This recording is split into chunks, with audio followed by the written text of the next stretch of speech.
Assalamualaikum warahmatullahi wabarakatuh. Perkenalkan, nama saya Safina. Saya mahasiswa dari semester 7. Di sini saya akan menjelaskan tentang sistem pembelajaran elektronik pada mata kuliah isu-isu kontemporer pendidikan yang diampu oleh Bapak Ari Nurdiansah, MPD. Sistem pembelajaran elektronik merupakan proses instruksi atau pembelajaran yang melibatkan penggunaan peralatan elektronik dalam menciptakan, membantu perkembangan, menyampaikan, menilai, dan memudahkan suatu proses belajar mengajar, di mana pelajar sebagai pusatnya, serta dilakukan secara interaktif kapanpun dan dimanapun. Menurut Siahaan, terdapat 3 fungsi pembelajaran elektronik bagi kegiatan pembelajaran di dalam kelas. Yang pertama, suplemen atau tambahan. Berfungsi sebagai suplemen atau tambahan apabila siswa mempunyai kebebasan memilih apakah akan memanfaatkan materi pembelajaran elektronik atau tidak. Yang kedua, komplemen atau pelengkap. Berfungsi sebagai komplemen atau pelengkap apabila materi pembelajaran elektronik diprogramkan untuk melengkapi materi pembelajaran yang diterima siswa di dalam kelas. Yang ketiga, substitusi atau pengganti.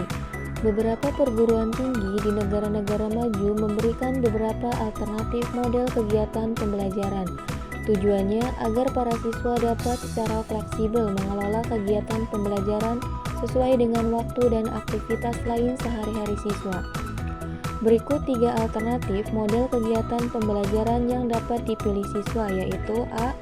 Sepenuhnya secara tatap muka, B. Sebagian secara tatap muka dan sebagian lagi melalui internet, C. Sepenuhnya melalui internet. Konsep pembelajaran elektronik dengan menggunakan komputer dan jaringan memungkinkan proses pengembangan pengetahuan keuntungan. Mereka bisa terus berkomunikasi dengan sesamanya, kapan dan di mana saja dengan cara akses ke sistem yang tersedia secara online. Di samping itu, hasil dari proses dan hasil dari belajar mengajar bisa disimpan datanya di dalam bentuk database. Secara umum, aplikasi komunikasi di internet terbagi menjadi 2 jenis, yaitu sebagai berikut. A. Synchronous system. Aplikasi yang berjalan secara real-time di mana seluruh pemakai bisa berkomunikasi pada waktu yang sama. Contohnya chatting, video conference, dan sebagainya. B. Asynchronous system. Aplikasi yang tidak bergantung pada waktu di mana seluruh pemakai bisa mengakses ke sistem dan melakukan komunikasi antar mereka, disesuaikan dengan waktunya masing-masing. Contohnya email dan sebagainya. Manfaat pembelajaran elektronik. Manfaat e-learning dapat dilihat dari 2 sudut, yaitu dari sudut peserta didik dan guru. Yang pertama, dari sudut peserta didik. Dengan kegiatan e-learning dimungkinkan berkembangnya fleksibilitas belajar yang tinggi. Artinya, peserta didik dapat mengakses bahan-bahan belajar setiap saat dan berulang-ulang. Peserta didik juga dapat berkomunikasi dengan guru atau dosen setiap saat. Dengan kondisi yang demikian ini, peserta didik dapat lebih memantapkan penguasaannya terhadap materi pembelajaran. Yang kedua, dari sudut guru atau dosen. Menurut Soekartawi, beberapa manfaat yang diperoleh guru atau dosen atau instruktur antara lain adalah 1. Lebih mudah melakukan pemutakhiran bahan-bahan belajar yang menjadi tanggung jawabnya, sesuai dengan tuntutan perkembangan keilmuan yang terjadi. 2. Mengembangkan diri atau melakukan penelitian guna peningkatan wawasannya, karena waktu luang yang dimiliki relatif lebih banyak. 3. Mengontrol kegiatan belajar peserta didik.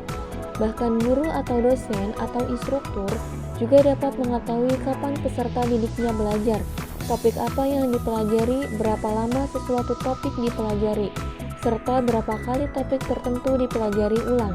4. Mengecek apakah peserta didik telah mengerjakan soal-soal latihan setelah mempelajari topik tertentu. 5. Memeriksa jawaban peserta didik dan memberitahukan hasilnya kepada peserta didik. Dari sistem pembelajaran elektronik terdapat permasalahan-permasalahan.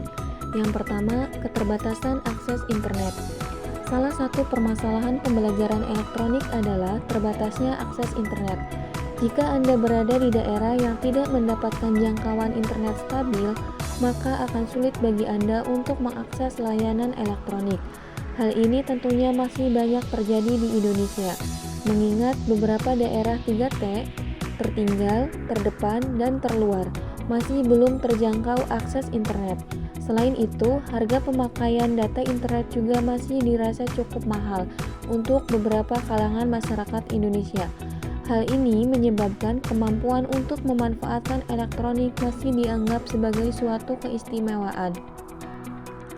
Dari permasalahan yang pertama, solusinya adalah Indonesia perlu memastikan akses yang terjangkau terhadap perangkat teknologi informasi dan komunikasi atau yang disebut dengan TIK, seperti komputer dan ponsel berkemampuan internet, terutama di daerah terpencil dan pedesaan.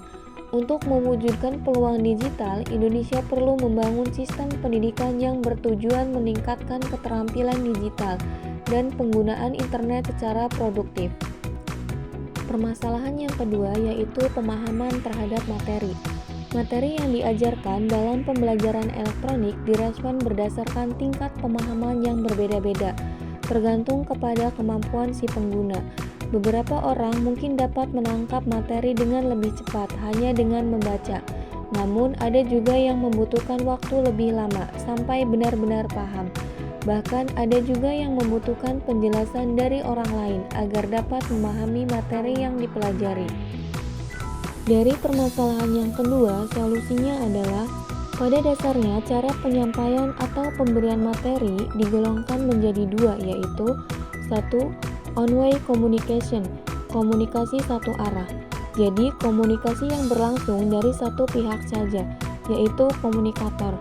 Komunikasi searah hanya menyampaikan pesan atau isu pada orang lain, dan orang lain hanya mampu mendengar atau membaca. 2. Two-way communication, komunikasi dua arah. Pada saat two-way communication dilaksanakan, ada dua cara, yaitu cara langsung, sinkronus, artinya pada saat pengajar atau instruktur menyampaikan materi, peserta dapat langsung mendengarkan dan juga dapat dilakukan dengan asinkronus atau tidak langsung, misalnya dengan merekam materi yang disampaikan pengajar. Terima kasih, mungkin itu saja pemaparan materi yang bisa saya sampaikan. Ada pertanyaan? Silahkan di kolom komentar ya. Wassalamualaikum warahmatullahi wabarakatuh.